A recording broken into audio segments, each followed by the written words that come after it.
I'm getting ready to hunt a permission dig here. Little windy. It's Saturday. I've got some friends joining me tomorrow. So there are going to be, I believe, 5 or 6 of us tomorrow hunting this property here. But I have a few hours today. I'm going to give it a once over and see what we can discover. Let's go.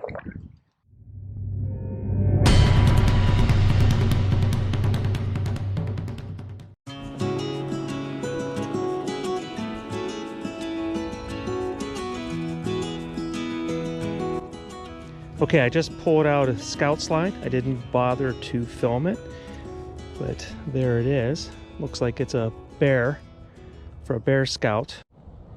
Well, I have high hopes for this one here. It's in the brush line. So during the summer, this is going to be all weeded up.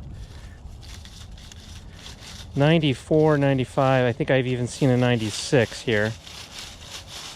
I'm not getting any signal up high.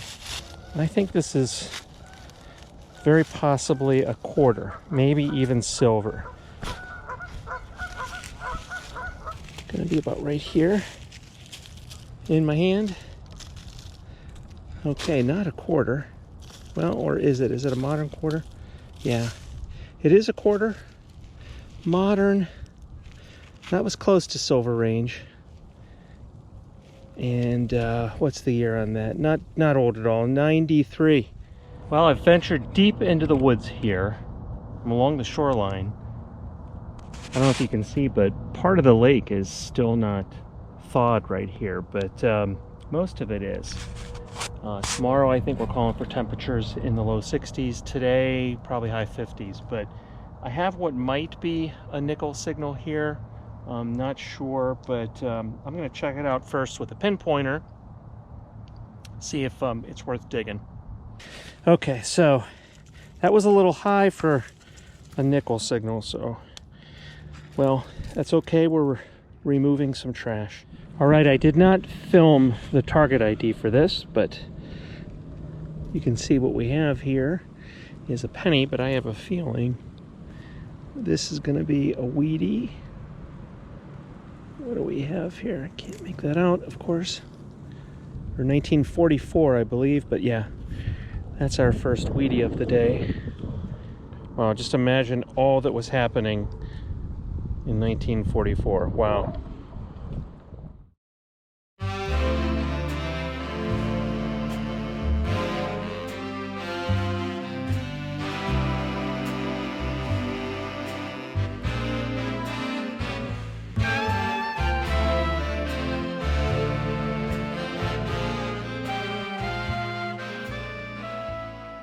All right, I've turned my headphones off, the speaker on so you can hear this. You know, it's giving me a signal anywhere from high 80s up to silver range. The more I'm learning, that last half a second of sound when you pull away from the target, the edge of that target is really telling. All right, let's try to find the target now with our pinpointer.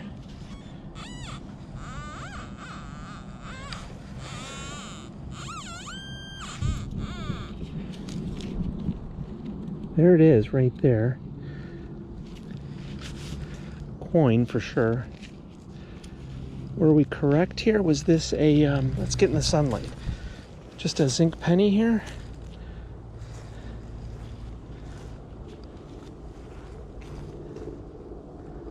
Okay, no, this is a wheat penny. Wheat penny. Interesting signal, wasn't it? For a wheat penny? That's 1945. 1 year older than our previous wheat penny. Okay, 44 and a 45. Maybe we'll get a 43, 46, who knows? But okay, that was a cool signal. Different, but a cool find. Well, take a look at this. This portion of the lake has not thawed. Still some ice on here, but beautiful, beautiful. And you can see how clean and clear our water here is in many of the Wisconsin lakes. It's truly a beautiful part of the country. Right, this is something different. Not sure what it is here. It was ringing up as a 94. Oh, this is going to be a dog tag, a rabies vaccination, something. 1995. Okay. Yeah, 1995. I like actually finding the dog tags. I think they're kind of fun. This one's shape looks like a bell.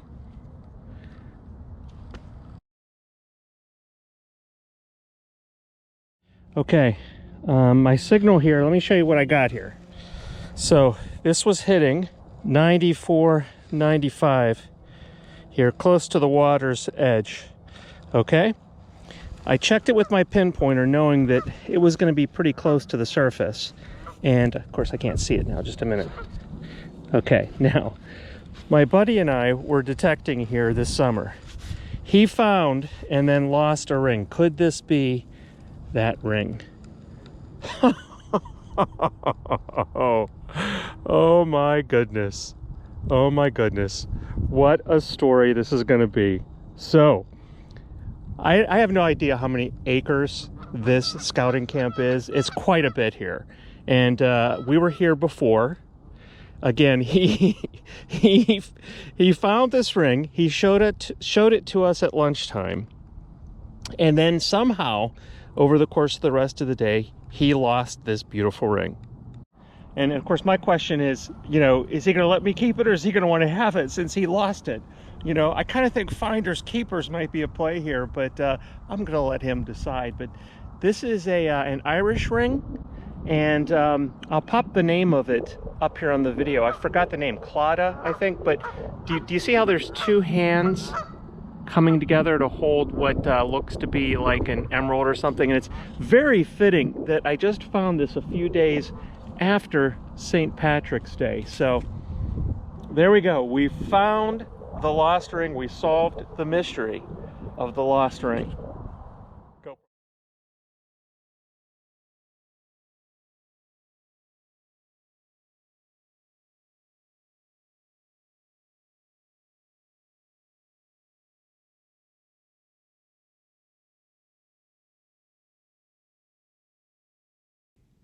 Okay, so you might be wondering, how was this beautiful ring found and then lost? Well, my friend Bob was detecting in the beach. That's where he found this beautiful ring.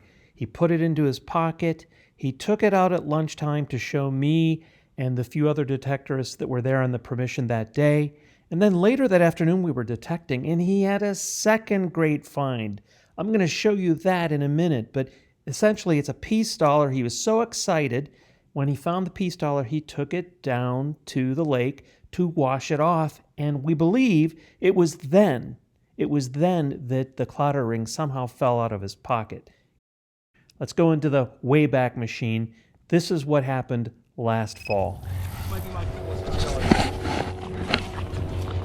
Big silver. Oh, peace dollar. A peace dollar. Oh my gosh. Love it. 1927. She had to be banging in the 90s, huh? Oh, beautiful. Is that what she was ringing up as? Yeah. 19s? Oh, love it. Nicked it a tiny bit right there, but that can polish off. I'll tell you what, that is phenomenal, brother. Way to go, man. Unbelievable. Good find.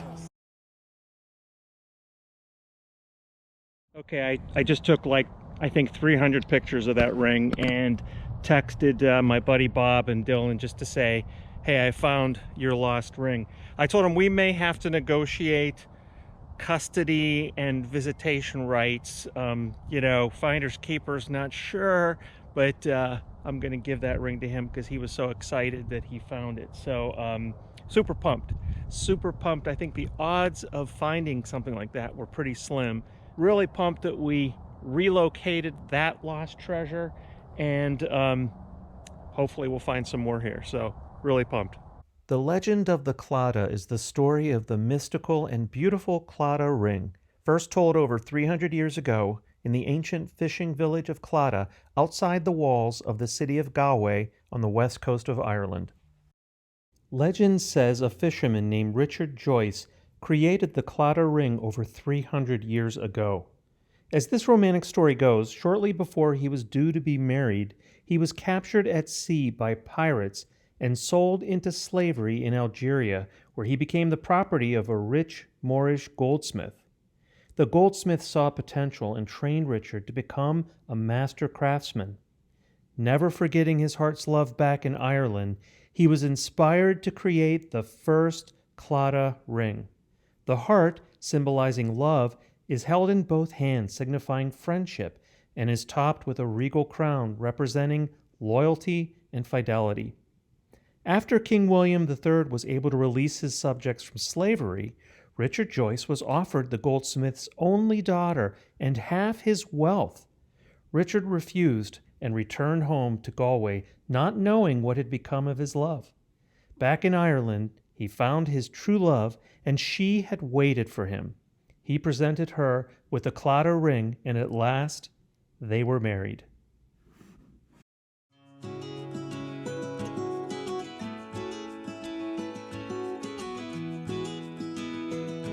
All right, well, that ended day one of my 2-day permission hunt. This was a solo one, as I mentioned here. We had some fun. We recovered a lost ring, but really pumped about that. So let me show you today's finds. I will probably do a separate second video on day 2, tomorrow's hunt. But let's take a look at what we found today. Okay, here, let's start with the trash. I mean, it's not all gold rings and relics, of course, right? We do dig a lot of trash here. So we found some old hardware, a nail. We had a couple grommets here that fooled us, as well as some pull tabs today. Some aluminum, can slaw, as we call it, can slaw. I think a lead fishing sinker.